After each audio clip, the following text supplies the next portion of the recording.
All right, here we are on a Tuesday morning after Christmas. Second to last week of fantasy football just wrapped up going into the championship week. We had to bring on Libby to discuss his monumental loss to Ross in one of the closest margins.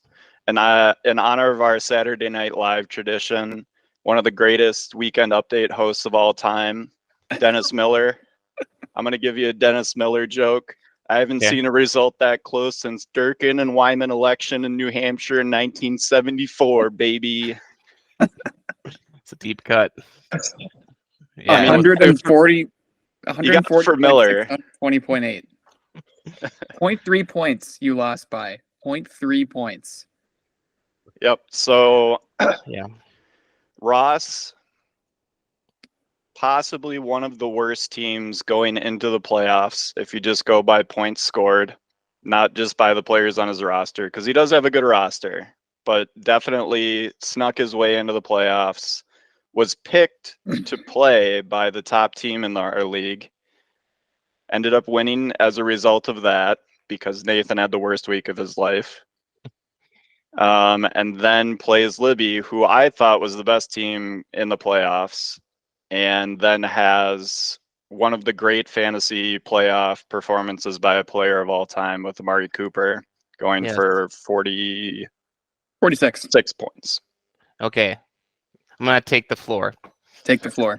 Okay. So, first of all, Luke, kind of what you said is some of that's not true because Ross wasn't picked. It was Wes was picked by Nathan. But he's also in the championship. Seth picked Ross. Well, kind of. But that was also if you read the letter last week, I was kind of confused because maybe it's unclear, but like Nathan gets the pick and then I get the pick. The 1 and the 2 pick. Wes was, and then Seth was the 3rd seed, and he said, "I don't know what I'm going to do, but I'm picking Ross." And I don't know if that was a bit or if he was like thought he actually had the pick, but he didn't. The only time the 3rd seed has a pick is when the second seed is picked by the 1st seed. So it didn't matter because he had to play Ross anyway. So whether he picked him or not, he was playing Ross, and that didn't work out. But anyways, so yeah, Seth, you didn't have a pick, and maybe I should have made that more clear. But anyways, it got to where it got to, and just I'll take you through it step by step of how it went down during the week. On Saturday, I forget if there's anything that happened on Thursday. Oh, there was. I had Olave who did pretty good. He had like 18 points. But then Saturday, I was sitting here at work, and I was like, I got to start a stupid Steeler because, like, I just had to because freaking Keenan Allen's done for the year or not playing again because why would he? So I'm like, I need to pick one stupid Steeler to play. And this has been my problem most of the year since Tim has traded me freaking Najee Harris. You're welcome. Thank you. That's just a problem just to get off your hands. That was a good dump of you because like I don't ever want to have to decide on this guy again. So I had Najee Harris, Jalen Warren, and Pickens. The week before, I had to start 2 Steelers because of circumstances of Olave was sick, and so I had to start 2 of them, and I was like, all right, I'm gonna start Najee because he's the workhorse, and I have to start Pickens because I need to start a receiver. They crapped the bed. I can't believe I won against Stefan because I should have lost because of those 2 performances. So I had to do it again this week, and I was like, Warren had the best points out of them last week. Like, he gets catches. I'm just going to go with Warren. Turns out it was the wrong decision, the complete wrong decision this week. And frickin' George Pickens, who I've had all year long, gets 4 catches for like 185 yards and 2 touchdowns. Mason Rudolph led Santa's sleigh, and it was ridiculous. I was like, oh, man, that's not starting that bum is going to cost me. But then Ross had Gabe Dave the same day who had 20 that he didn't start. So I'm like, okay, that kind of cancels each other out. And for most of the game, like, it was pretty close. Like, I had the Lions who all, like, did well. But then, like you said, Luke, Ross had freaking Amari Cooper. But so I'll push back on that a little bit because Devontae didn't do anything. Mm-hmm. So 0.9. Amari basically was 2 wide receivers. So like if Devontae goes for 20 Yeah. and Amari goes for 20, you're not like, stupid Amari Yeah, Cooper has it's the like the greatest same thing. performance of all time. Right. Like Yeah. it really comes down to that Pickens decision. And I have him in a different league, Libby. It's He's so frustrating. impossible. He's Yeah, impossible. yeah, Like yeah. he's almost one of those guys where you have to start, and when he gets no points, you just have to be like, I got to keep starting him. Yeah. But it was a Randy Moss performance, 4 catches, all of them for like a ton of yards, and it was was it the last game on Saturday? It was the first game. First game. Yeah. So it kind of flew under the radar how good he was because Yeah. nobody was paying attention. Yeah. But like, I mean, I don't think you made the wrong decision. You No, could have started Najee in one too. yeah, that's also true. Which that also hurts as well. But yeah, it was one of those things where it's like whatever. And I knew it was gonna be close. I thought like Ross was gonna win easily, but then the monkey wrench in that was yesterday when the Chiefs Vegas game was a dud, and it's like, oh, like I'm actually favored now to win because like Patrick Mahomes didn't do well.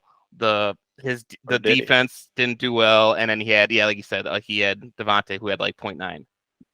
So that was like what I needed to have a chance. I was like, okay, like I actually not only do I have a chance, I'm favored because now it's my tight end Kittle, who I traded for Tim, versus his kicker, greatest kicker of all time, but still, or today, First round draft pick. Yeah, Justin Tucker. And there was a point that the first drive for the Niners, Kittle had 2 catches for 80 yards, and I was all of a sudden up by like 8. I'm like, I'm good. And then the game script just changed. Actually, Kittle didn't do bad. He did pretty well. 16 points. Yeah, he he'll take that every day. Every day. But then, Tucker just kept getting opportunity and Ross kicked his way to a victory. And what was really frustrating is like the last possession that the Niners had, it's like window dressing at this point, Purdy's out, and the last play before that Darnold throws that gets picked off is intended for Kittle in the end zone.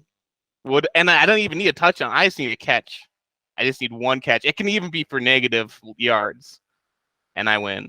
And it didn't work out that way. That close. The thing you should be most frustrated about, and I was mentioning it to Tim because we kind of had the Chiefs game on, but weren't paying very close attention. Mm-hmm. The fact that Patrick Mahomes garbage pointed his way to 16 points after they absolutely laid an egg against a terrible team, looked horrible. And when you look at the totals, 16.7 because he had 235 and 1 touchdown. And you had Josh Allen, who had 237 and 3 total touchdowns, and he only scored 8 more points. If you look at those just from a football perspective, Josh Allen was way better, but at the end of the day in fantasy football, it's 8 points. And the rushing too. I think Mahomes rushed for. Well, yeah, because he couldn't do anything, so he was just running around. He was checking down, throwing screen passes, and running. It was an ugly, an ugly 16 points or whatever that he got. But I was too locked into that game for Christmas Day. I should have been more paying attention to my family and stuff. But I was like, this game is really important. That touchdown that Mahomes actually threw, which I think was to a backup tight end. I don't know if it was Gray or some other tight end. He almost got sacked. No, it wasn't Kelsey. And he almost got sacked on that play. Like if you look at the highlight, like the Raiders guy has a hand on him, and then he rushes out to his right, throws it off platform, and the guy just gets it. I was like, oh, that was a killer. Mostert getting touchdowns, garbage touchdown. Yeah, those were tough too. Inevitable. And I mean the Philly defense just blew it. They were easily winning the game. They allowed the late long touchdown that subtracted a bunch of points away from you too, and I think you can hold your head high on this one, Libby, that there was nothing you could do. The fantasy gods were against you, and you started about as good of a lineup as you can. And I don't think you have to worry about the Pickens thing. What are you going to do? I think if mean, there was maybe one, start the Cleveland defense. yeah, that was the thing. If there was one thing, it's like I've ridden Cleveland's defense since the beginning. I had like the 11th pick in the defense kicker draft, and somehow I'm like, oh, Cleveland's there, sweet. I picked them. I started them every single game, I think, except for their bye week and this week, and it's a difference of 4 points. But I was looking back. Oh, sorry. Go ahead. No, I was going to say what I appreciate about how our league is set up is that this probably is a tie in a standard scoring league, but since we have every yard accounted for in the half point PPR, it's nice to see something that close, but you can see everything is accounted for, so there's nothing left out there, even though defense scoring is trash. Well, I wonder what they would have done though if, like, what would ESPN have done if it was just 140 to 140? Probably your bench points combined. Oh, that would be a tough tiebreaker. I mean, I would have won that, but if I were you, going back to elections results, I would have them recount every single yard for everyone on your team. I know. I'm make sure, because it's a 0.4, 0.32 difference.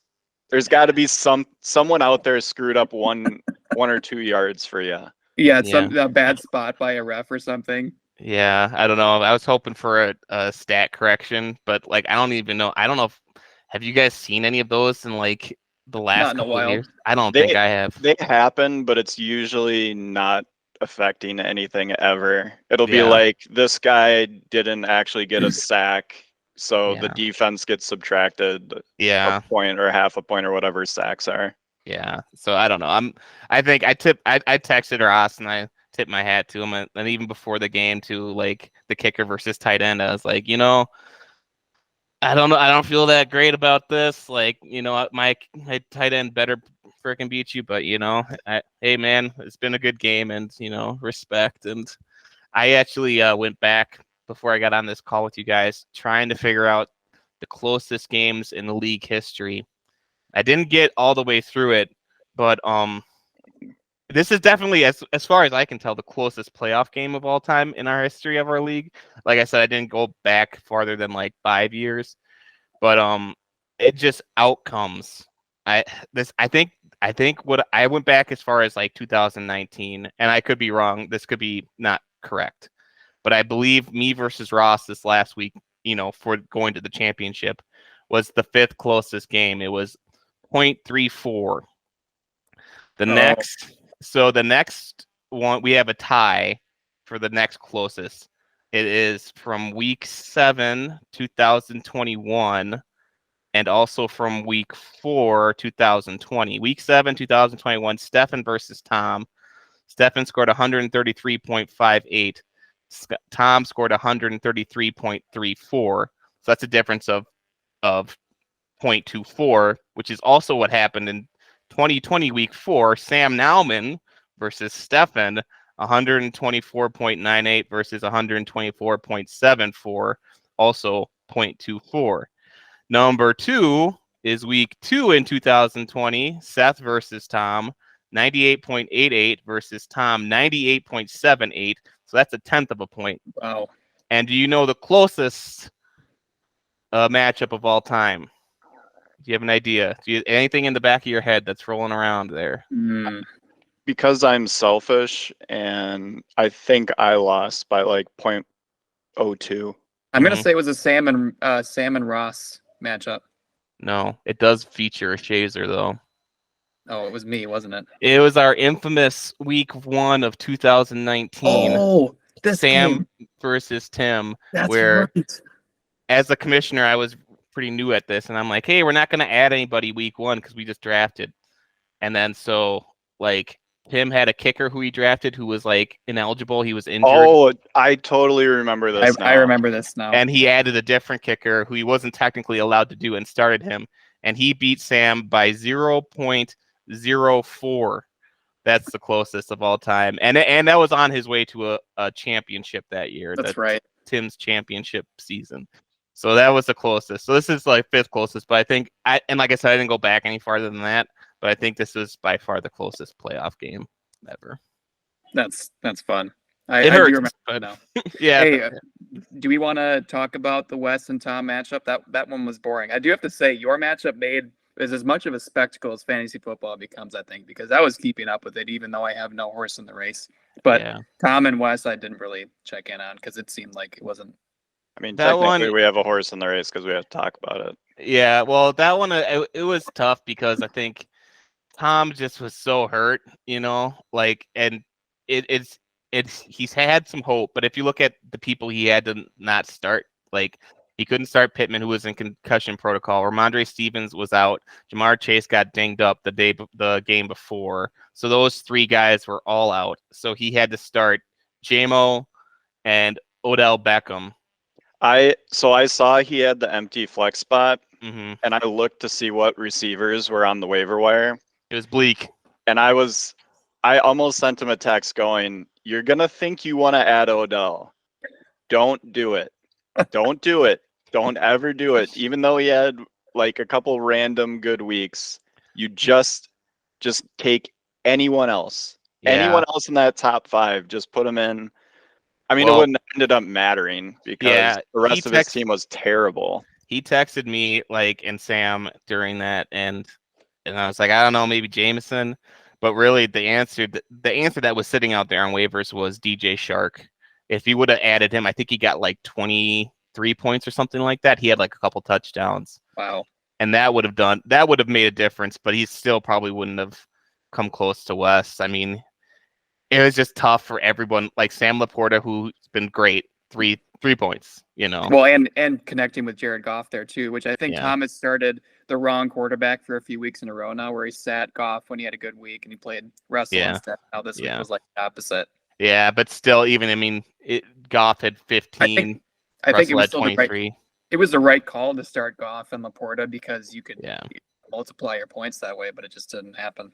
Yeah, so it was tough, and Pittman's been really, really helpful for him too all year, and he was out, so I don't know. It was like he didn't really have a shot, and I think Wes, his team was fine. It just wasn't great, but it was enough because Tom was so hurt. So We have a 6-8 team going against the 7-7 team in the championship. a 6th seed versus a 7th seed. Can you?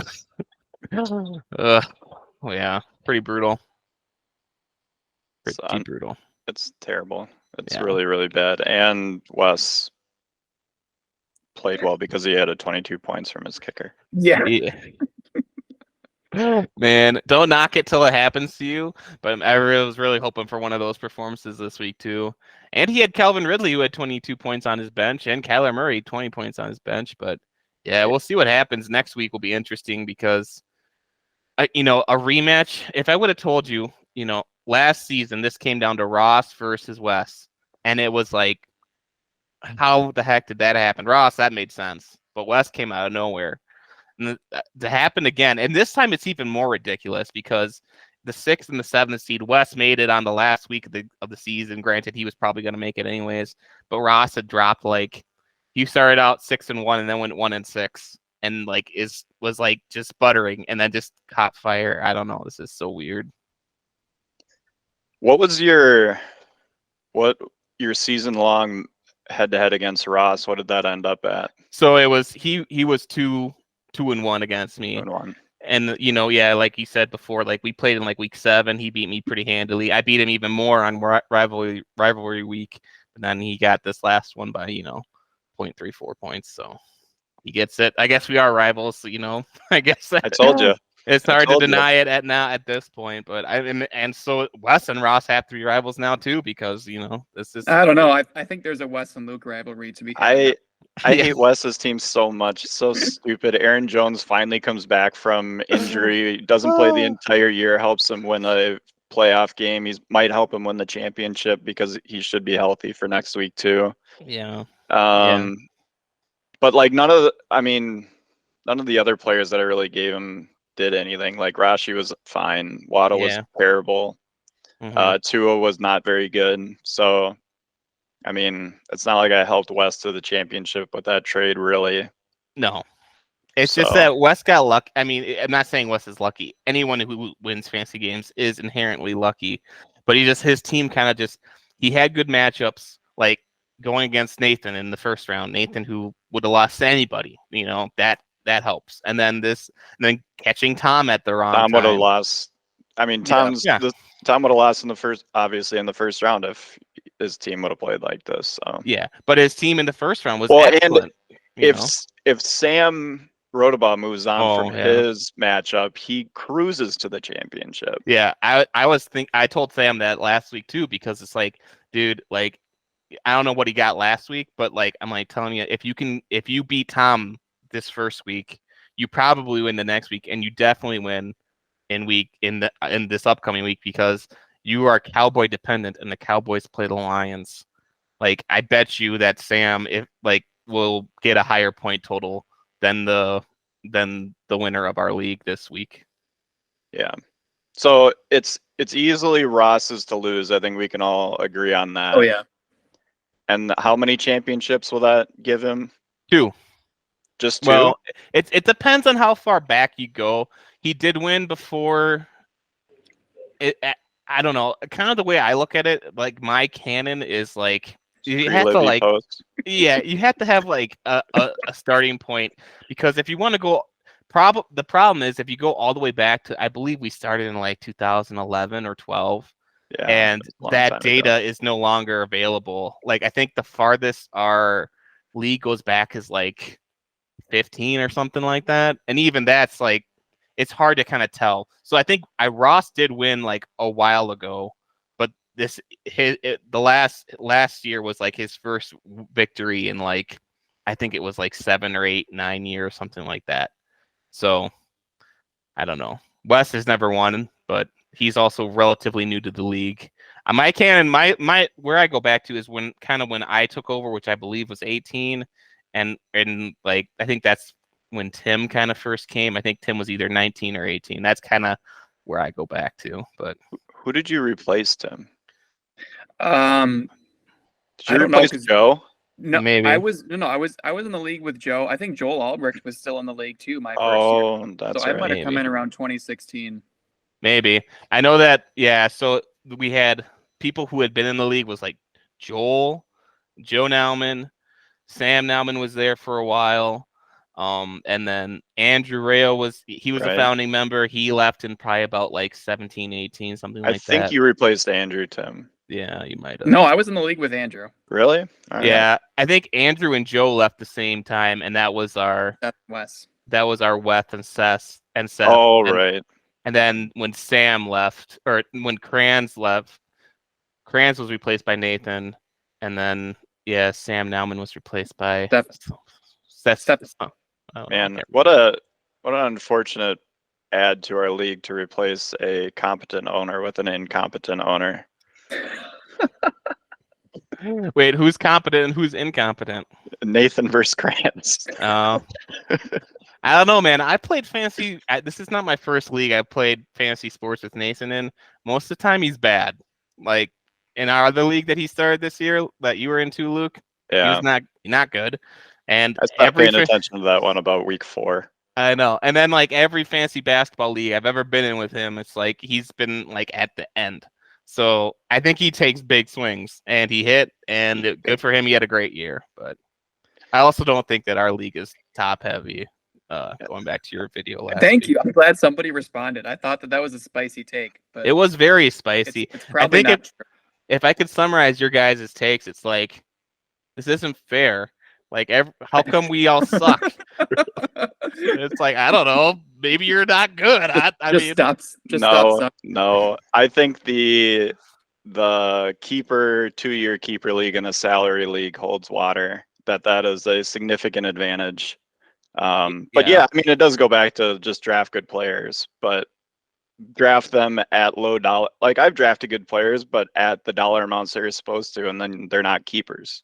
Yeah. So it's like, great. But if you get lucky with like Tom with Jamar Chase or Sam with CeeDee Lamb, like you're going to be a top half of the league team because you're able to put resources elsewhere. The other end of that spectrum is me, who kept Alexander Madison and Trevor Lawrence, both of whom were not good this year. Yeah, like I said, it just goes to chance, and like Sam didn't even keep CeeDee this year. He drafted him. Like, he could have kept him, but he didn't. I kept Amon-Ra. It's the last year I can do that. Yeah, it's the last year Tom can keep Chase. It will actually I can keep Amon-Ra next year too, but it's last year for Chase, and he's gonna go for a lot of money next year. Yeah, I mean he's one of the best wide receivers in the league. It is. I do think you're not 1,000% wrong, Luke. I mean the keepers is an advantage, but it's also like I don't think it's that big of an advantage. They can end up busting pretty easily. You're missing the second half of my point, which was keepers in a salary draft. If it was the same thing in a snake draft, oh yeah, it randomizes things way more. Yeah, because the salary is what really gives you the advantage. Because then you're able to overpay on a couple of guys, or like Tom can be like, I don't have to get a number one wide receiver. I can put, and he's still got great value on Christian McCaffrey. Yeah. But he can go into that and go like, I can just grab Christian McCaffrey and have him and Chase and basically roll. Yeah. But I mean, you still have to draft well. Like I had Christian McCaffrey last year and he was not great. So what are you gonna do? Yeah, I mean it's true. And I was talking to some other guys in the league about like, should we go back to the snake? Because that was like the first time, like Nathan's league this year was the first time I've done snake draft in like 7 years. I'm like, my team's like, I drafted a way better team in that league, and it's like it was just like it was fast, you just like pick a guy and then you go. But then they remind me, it's like, well, yeah, but if you do that, you have to get rid of keepers because you can't integrate the keeper system we have now to a snake draft. It's like that's a good point. And also, well, the way you do it is you'd lose the round draft pick that you picked them in. I get that too, but it would be like, I don't know, it'd be really hard to kind of integrate it, and I don't think I would like it. You'd have to almost like start over by saying, if we really want to do a snake draft, you almost have to, next year we still do an auction draft with the understanding that the year after that we do the snake, which I don't know. Oh, yeah. I mean, I don't think I'm saying it's an advantage, but I'm not saying it's a detriment to the league. No. I mean, look at Nathan. Nathan didn't have any keepers. He was the best team by far. Yeah, but like you said, he took swings and they all paid off. Like Kieran Williams is like a top 5 fantasy running back, and he just got him for basically nothing. So, like if that happens, you're going to be good. Yeah.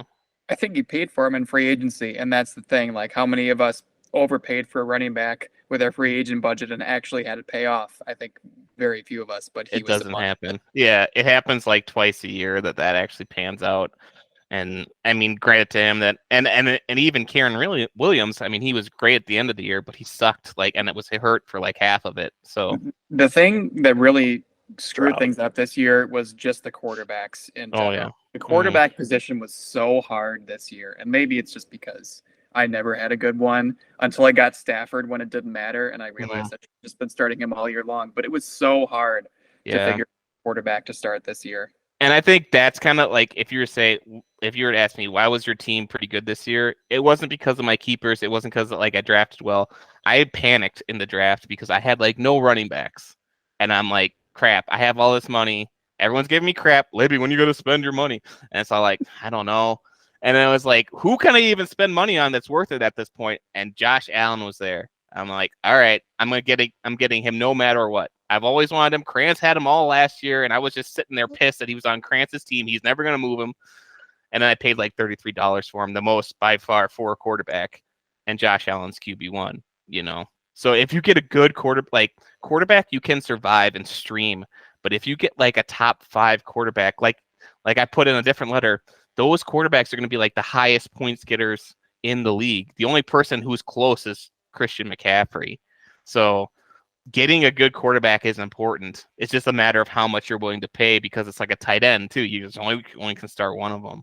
But I'm glad that Luke, like you mentioned several times in like these videos, that you have a league with 2 quarterbacks or like a flex. I'm really glad we didn't do that, because that would have sucked. Yeah, I did my research this year. I was a part of a league where that 2 quarterback, because I've been kind of calling for it, and it was fun because especially with all the injuries, it was like a mad dash every single week to get to the waiver wire and get the next best quarterback that was on it. But man, was it threw weeks off so much. Like your team could have played fine, but if you played two quarterbacks that had 30 points, you're just never going to win. No. And so it almost randomizes it even more, that it's just like you could have two good running backs and it's like it's fine, but the quarterbacks, you just got unlucky and one of your quarterbacks was hurt and you lost because of that.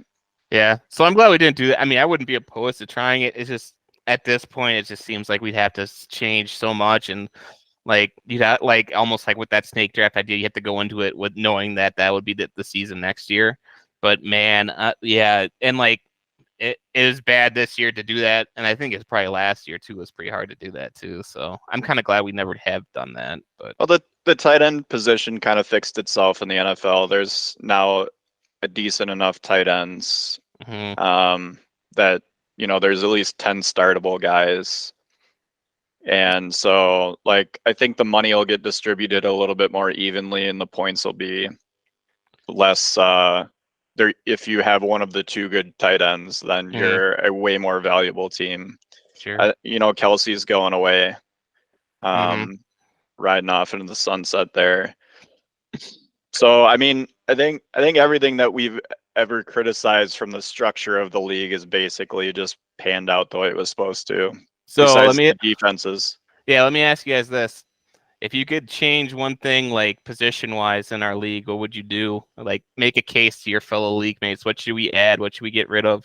Is it a roster spot? Is it a kicker spot? A defense spot? What, like Tim? I know you have strong opinions on this. I'm not going to do the defense thing because that was kind of just a bit that I leaned into. I mean, what I would say about that's not my real thing, is that defenses shouldn't get negative points. Yeah. I don't like that. But my real thing, and this has been a thing for a while, is that there shouldn't be a tight end spot. Yeah. It should be wide receiver, tight end combined, and you get 3 spots, and you can start 3 wide receivers or 2 wide receivers and a tight end, or 2 tight ends and 1 wide receiver. I don't like having a dedicated tight end spot, even though they were better this year. It can really hurt you if you don't have somebody. And like, are you going to really stream a blocking tight end because you have no other choice who's not going to get any receptions? So I think that's something that I would legitimately want to see. So yeah, it would be. So that was going to be mine anyway. So I'll just piggyback on that. Go ahead. Yeah. So it would be a flex position like we still have, where you could start a running back in that spot still, but that tight end spot would be restricted wide receiver, tight end, so that you couldn't start 4 running backs if you wanted to. It'd be Not that I don't think anybody would. So it'd be quarterback, running back, wide receiver, tight end, wide receiver. Yeah. And then open flex. Yeah, right.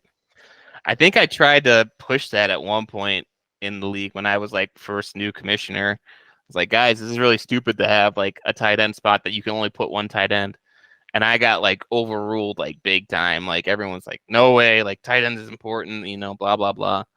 So I think I've tried it before. It's just, and like, I bow to the will of the people. I'm not going to like overdo anything with that I think is smart. And it doesn't make tight ends less important though. It doesn't eliminate the position. It just gives you flexibility. More flexibility. And my other one from a point scoring standpoint, and this is more of just an issue that I have with fantasy football as it currently is because of the way the NFL is played, is I would adjust the quarterback rushing touchdown points that they get to 4. And because, I mean, especially with the Phillies special thing too, like Jalen Hurts has been bad this year. Like, trust me, like I had him for the back half of the year. Yeah, I have him. Watching him like scrape together 200 yards of passing, but still be a viable starter because he rushes for 2 touchdowns a game. Yeah. Like, obviously it would hurt you with Josh Allen also, but like, I just think that you're rushing quarterbacks that score touchdowns near the red zone is just so much more valuable than anybody else. Like Burrow becomes devalued, Goff becomes devalued. Yep. And these are guys that like will throw for 300 yards. And with 1 quarterback starting position, they're just way too valuable. Like Yeah. having a good rushing quarterback, like you said Mhm. earlier, can just carry your team week Yeah. by week. And if you just take down those 2 points, make it a 4 point, congratulations. Like, why is it? It's only 4 point for a wide receiver touchdown catch, right? Yeah. So like, just make it that. Yeah. I'm not sure about that. Maybe it is 6 for the wide receiver. I can't remember, but I do know it is different. And I wouldn't be opposed to changing that. I think that might be a good change, but Yeah, get it because close. like rushing yards for the QB, that should be the benefit of it, is you're getting those Yeah. incremental points Mhm. for those. But there's so many 1st and 2, 1st and 1 Mhm. from the goal line, and the quarterback just vultures all of the running back points. Yeah, I agree. That is a good point. I think that maybe we should change it. And I like Tim's idea too of the changing the tight end to tight end wide receiver because it makes, you know, it does get away the tight end position kind of becomes devalued there, but what it does do is it increases the overall value of your entire roster if you have that extra spot to start, potentially a wide receiver. And that's why I didn't want to get rid of you know, the spot last year, but people Yeah, voted. I mean, and just because even if you're starting, so in this situation, you could technically start 4 wide receivers. Mhm.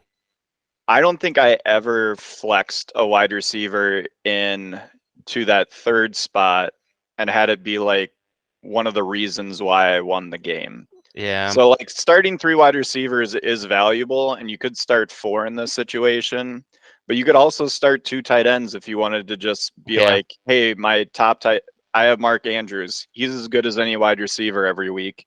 So I Hmm. just get to play him, and you can play him in either the tight end flex spot or the regular flex spot. Yeah. Or you could start 3 running backs and 3 wide receivers that way Yeah. too.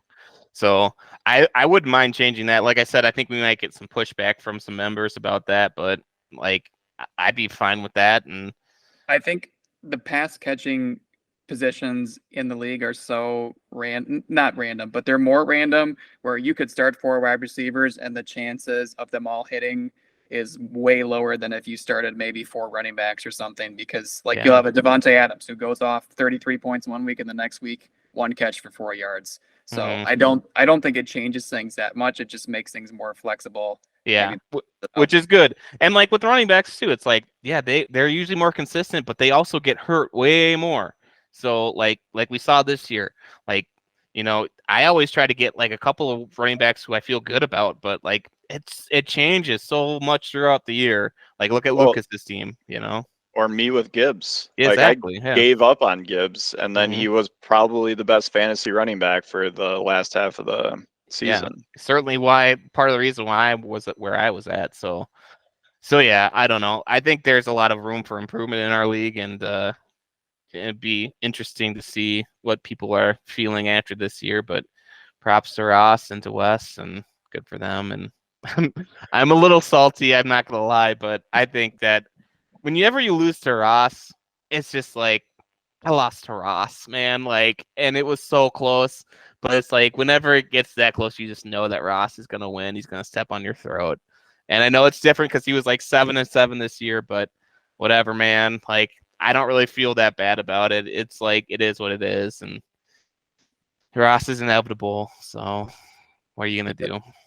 I mean, I hate Wes, but it would be nice to have a new winner. I think And so I too. like how his mind works, so maybe Hmm. he would have a creative theme for the league the next Yeah, year. I mean, Ross is already.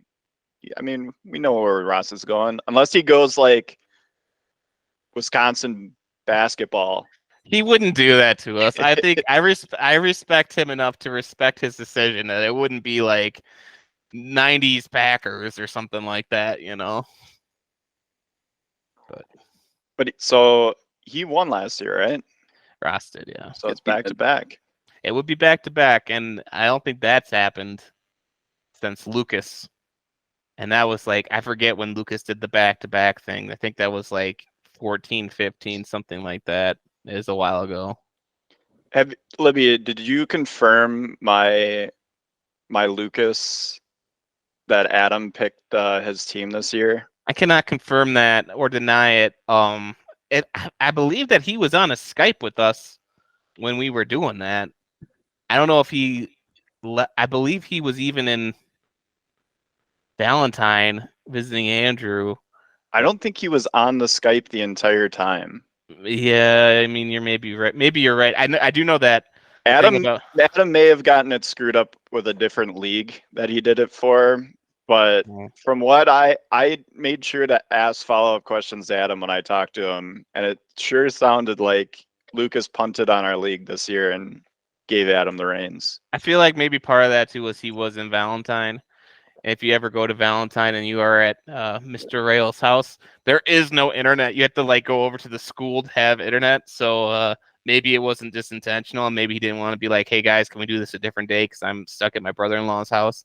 So I don't know. I don't really blame him. And like, this is by far the worst Lucas has ever been, probably in our league. And I also like that. I'm rooting for West too for a change of pace. It's nice that we have a new loser. And that we can think about how to humiliate Lucas because he deserves it. I think Stefan and I should get a lot of credit for not ending up as the worst teams. Yeah, totally. Like, I do too. It's like that was impressive by both of you. You guys were both alive at the last week of the regular season. So I gave it all away to not get last place. You were close. I mean, both of you guys are super close to making the playoffs. It's just and Wes gives you the storyline now where anybody 6 and 8, just get into the playoffs. Then anything can happen. It's like the hockey playoffs. It's just like your goalie gets hot, and all of a sudden you're in the Stanley Cup Finals. I had some kind of feature one of my letters one of this year, and I looked at the recent like winners.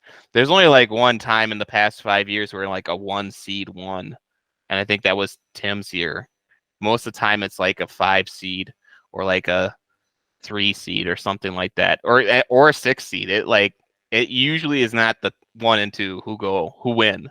Maybe you go if you're 1 or 2, but it's so random. So I know this is counterintuitive to the fantasy football oeuvre or whatever, but do we also want to make a regular season champion award? So like the regular season champion gets recognized. Give them something. Maybe the regular season. Although I like the committee for choosing the name for the last place team. Yeah, I was gonna say give them that as their reward. Which you could do. But what you could do if we bring back the defense and kicker is you give the regular season championship first pick in that. Ooh. It's not bad. I like that. But then I don't like giving it to Nathan back-to-back years, but he was the best team in our league this year. That's true. For most of the year. The playoffs the points for, he was unbelievable. Yeah. And like you got to get something for what, 15 weeks being the best team. I mean, I beat him. It's not a big deal. But I think it's worth a poll. If we're putting together the poll during the summer for next year, I think I was wondering if people would even be keen on that draft again because of like it gave Nathan the #1 defense, which kind of gave him a leg up. I would be okay with it. It shaved 20 minutes off of the draft, and that's the value. I think. Any time you can shave 20 to 30 minutes off of that draft, which is already like 2 hours guaranteed. I think that's, all the other issues with it, whatever.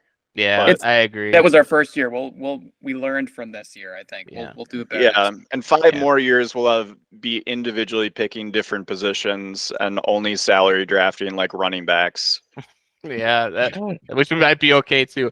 Even if we don't do defenses next year, we gotta do kickers because just get kickers out of the way. They don't matter. Defenses, Tim, I'm with you. I wish I could make them just not have negative points ever, but at the same time, your players can get you negative points as well too. It just doesn't happen as frequently.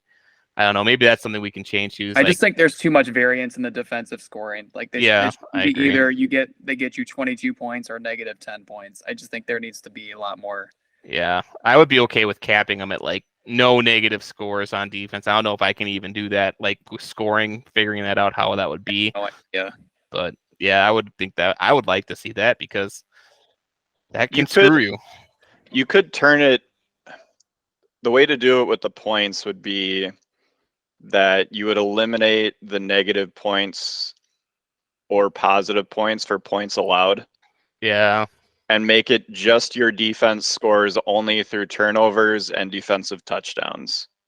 And That'd be interesting. other than that, they're just 10 points. yeah. Well, then it would be like you would start every time your defense starts a game, it would just start with 0. And Yeah. like normal players do. But that'd be interesting. I'd be okay with that. Yeah, because if you could just start them at that baseline of 0, and if they give up 70 points, Then you it's 0. just but they could have a turnover, a couple Yeah. sacks and stuff, and put together at least like a couple points. But then it would also value defensive touchdowns, and if they score a couple, then Yeah, I don't know. Something to look at, something to think of. And also, too, if anyone is watching this video and you have ideas about how to improve it, let us know. Let me know. no, we are 20. No, we're actually like 30 minutes into the video. Everyone has stopped watching. I can say That's whatever I want at this point. This is my gold zone. Oh, yeah. No, I'm sure. Yeah. I don't know. Well, it's been a good year. I don't know. It was fun, and it sucks to lose, but as you guys know. But what do you Well, yeah. I've never known the other side of it. I don't know how to what's it feel like- about this. What's it like to lose by 0.4 points to go to the championship? I don't know. I really do. I struggle like with how to feel about fantasy because on the one hand, I care about it a lot. I pay a lot of attention to it. At the same time, I know how stupid it is and how random it is. And like, if I would have won, it'd been like, oh, cool, okay, great. Now I'm not playing. I'm like, this kind of sucks, but whatever, Like at least the Lions are going to the playoffs. Like, it's nice for once in my life to be like, I'm more invested in real football than fantasy football. And that has not been the helpful case. that the Lions are good. That's nice. It And helps. Michigan. Yeah. Michigan's good too. I think this is our cue to wrap up. I think. Before me and Luke start going on about Michigan I football. can certainly I leave was- and let you guys I was go. down in Middleton, so I already got to talk to Mark about Oh yeah, it for a bit. they're good, but they could lose to Alabama. Who knows? Some talk about it. Anyways, All right, good ideas, guys. Good recap of the week. Congratulations to Ross on winning back-to-back championships. Wes, it was fun while it lasted. You're like the cute girl that dates the guy, but then leaves for the girl he liked at the start of the movie anyway. but you're still cute though, Wes. So that's good. Yeah. So congratulations on probably wanting to keep none of your players and have fun drafting a full team next year.